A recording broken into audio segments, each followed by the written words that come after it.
I have a question for you. Do you have an accent? Do I have an accent? The answer is yes, we all do. Sometimes in my industry, there are phrases used like accent neutralization or accent reduction or accent elimination. Really, there's no such thing. We are simply working on shifting the accent from one version to another. When you're learning to speak English, you have to decide which accent you want. Okay, when you're speaking English, there's the American accent, there's the Australian accent, there's the British accent. Those are the main ones. But even within those, there are so many variations. So within the United States, we have several types of accents. So let's listen to a few examples of accents across the United States. Well, hi there, how are you doing? I'm Amy Walker. I'm 25 years old and I was born in Texas.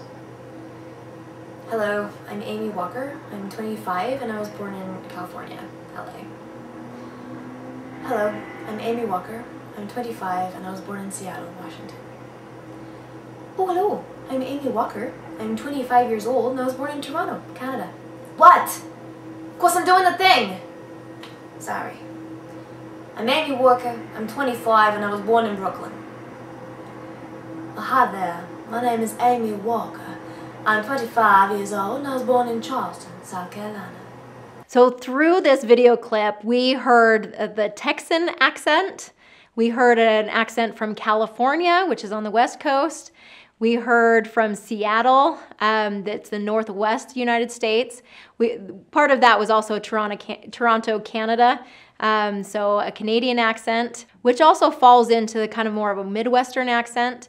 And then Brooklyn, New York was shown there, as well as Charleston, South Carolina, which is more the south of the United States. Okay, so a lot of different variations within the same country. So when we're referring to the American accent, what are we talking about? So I teach the standard American English accent, which is very similar to more of like the Seattle accent, a little bit more West Coast. It's become more of like the standard where most people know how to understand this accent because of the way that newscasters use it for the most part. I do like that newscasters now are being portrayed with different accents, and I appreciate that variety so that we can all learn how to understand different variations of American English. But as I'm training the American accent, that's the accent that I am training. Okay, it just seems to be the easiest to understand. Okay, so what is an accent? What qualifies as an accent? And what is contributing to these various accents within the United States? So it all comes down to the sounds and the rhythm and the suprasegmental features of the language. So let's talk about that a little bit. So we have the sounds, which are the consonants and the vowels in American English. So you can be pronouncing them, under-pronouncing them. You could be shifting them and changing them depending on, what the accent is for the region. You're going to have different ways that things are pronounced, different words that are pronounced differently depending on which part of the U.S. that you're in. So the sounds of American English can vary a little bit from region to region.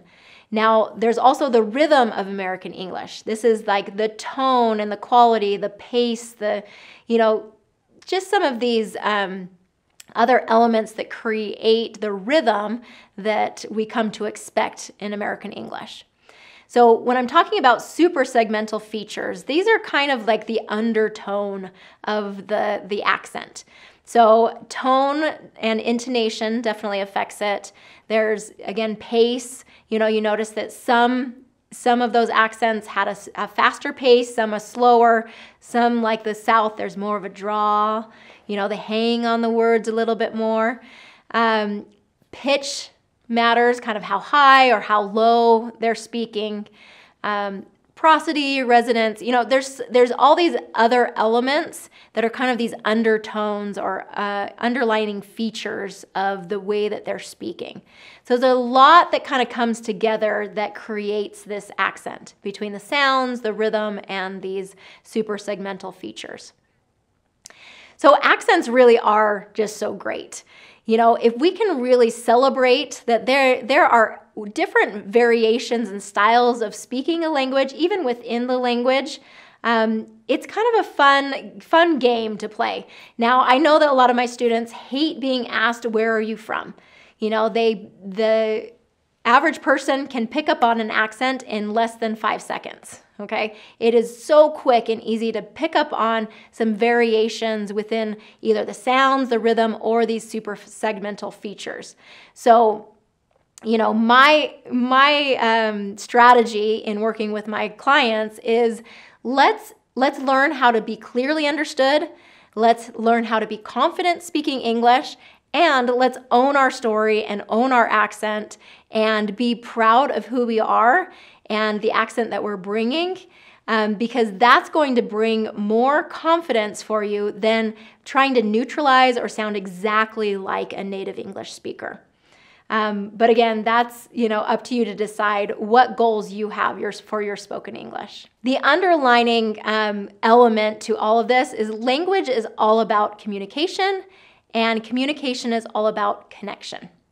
Okay, we need to communicate clearly with each other so that we can have that stronger connection with each other. So as long as we're communicating clearly and we're creating that connection, communication is doing its job, whether you have an accent that's the same as others or not. Now, you can choose who you want to sound like.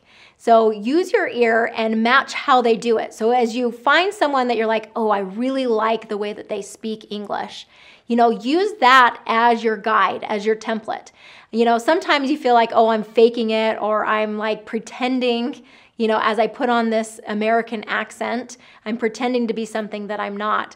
But really, like our voice and how we speak a language is really fluid. We can decide who we want to sound like, how we want to sound.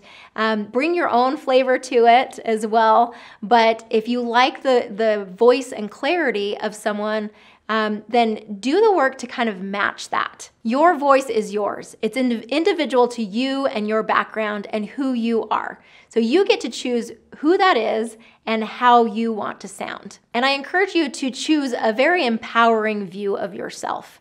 Okay, like I said, you know, and you can work to neutralize or become exactly like a native English speaker, or you can do the work to just empower your view of yourself, empower your view of your accent and the unique flavor that you bring to the table.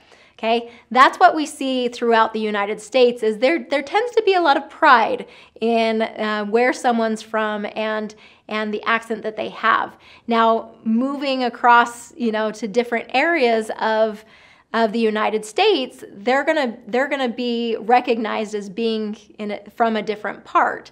Now, if you want to work on more of the standard American English pronunciation and accent, go ahead and check out this next video, Perfecting Your American Accent with Modern Family, Luke versus Look.